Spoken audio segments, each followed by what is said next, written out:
Everyone, and welcome back to our continued discussion of mental health diagnoses. And today, as I mentioned, we're going to start talking a little bit about hoarding disorder. This is something that, I'm seeing more and more of, either family members of someone who hoards or someone who is hoarding and is really frustrated with themselves. And so I wanted to put some information out there that's accessible as to, why is this happening? What it is that brings people to not be able to get rid of things? Is this actually intentional? Do they know and just not care? And so I thought maybe a series with some short explanations as to what actually hoarding disorder is and how someone who's not a professional can help a family member or a loved one who has it would be helpful. So most of the time when someone comes to tell me about a loved one or a family member who is hoarding, usually their first explanation is, I just don't understand why they do this. They know better than this. It just doesn't make sense. Why are they keeping all this garbage? And there's a lot of frustration because it's very hard to understand. I mean, it should be easy. You throw the garbage in the garbage. Why are you holding on to all of this junk and garbage?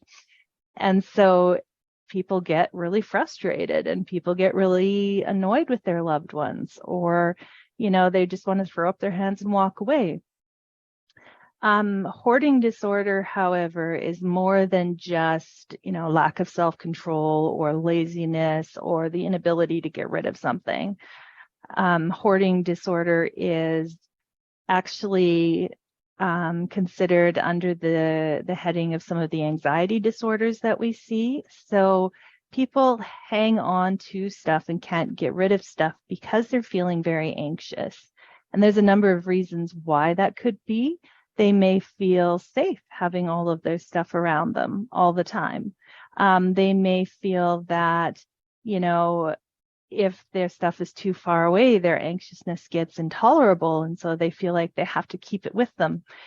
So a lot of times hoarding for them makes sense because as long as it's happening, they feel okay.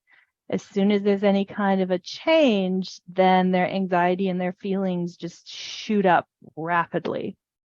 And then you get outbursts of anger for, how dare you touch my stuff and you don't get to tell me what to do. And all of it is just to maintain this way of managing their anxiety.